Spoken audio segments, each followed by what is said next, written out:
Hi everyone, so this is Ding Dong and today, kakatapos ko lang magpagupit as you can see. Thank you to Hollywood Barbers family and Sir G. And today magluluto tayo nung somehow yung pwedeng pangtamad or nagmamadali ng mga tao dahil meron pa silang mga susunod na activities or events na pupuntahan. Ang pinakamadaling lutuin sa lahat ay gisa. And yung pagigisa natin, literal, para lang tayo nagpiprito ng lahat ng ingredients na meron tayo. Meron tayong bawang, this is my minced garlic, and later mag-refill ako neto dahil nga paubos na siya dahil sobrang hilig ko sa garlic. And then we also have red onions.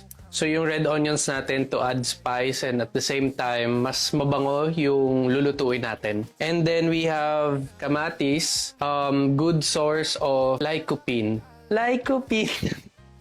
Hindi, favorite ko yung kamatis kasi it's really good for my skin. It's really good for the skin. Kaya kong kumain nito kahit hilaw or ilagay mo sa sausawan, prituhin, ilagay sa sabaw. Basta favorite ko may kamatis. Kaya sobrang hilig ko rin sa ketchup eh. 2 eggs. But our main ingredient would be this one. San Marino chili corn tuna. But magluluto na tayo.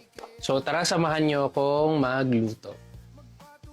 So, syempre, yung pinaka-basic natin ay magpainit ng ating non-stick pan. And then, let's use our olive oil.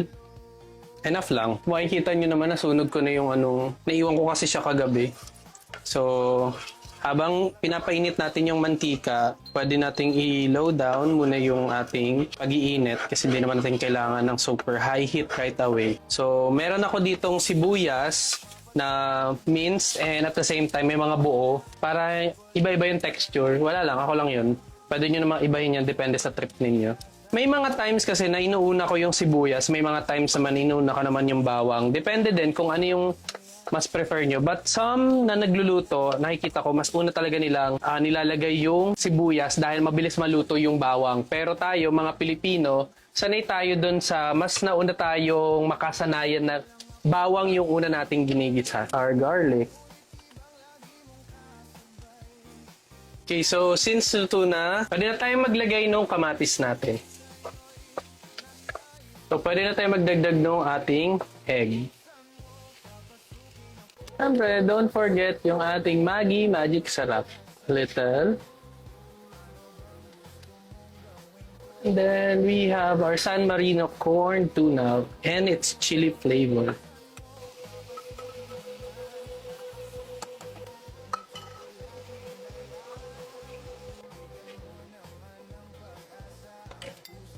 Let's not forget to have our pepper.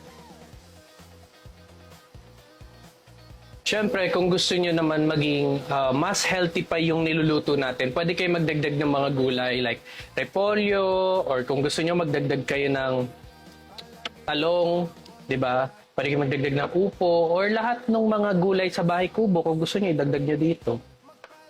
Hindi ko naman kayo pipigilan. But for me, it's really good. Pwede nyo siyang dagdagan ng tokwa for high protein intake and at the same time, healthier option pa siya. Dana to.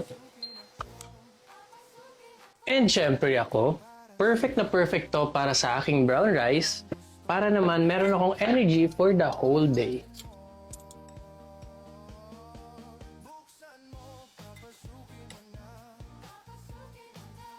So tara, kain.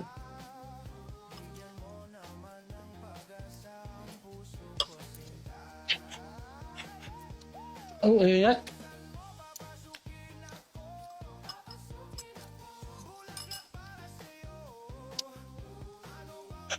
Ang ingat. But it's good. And of course, thank you so much. Let's eat again next time. Bye-bye.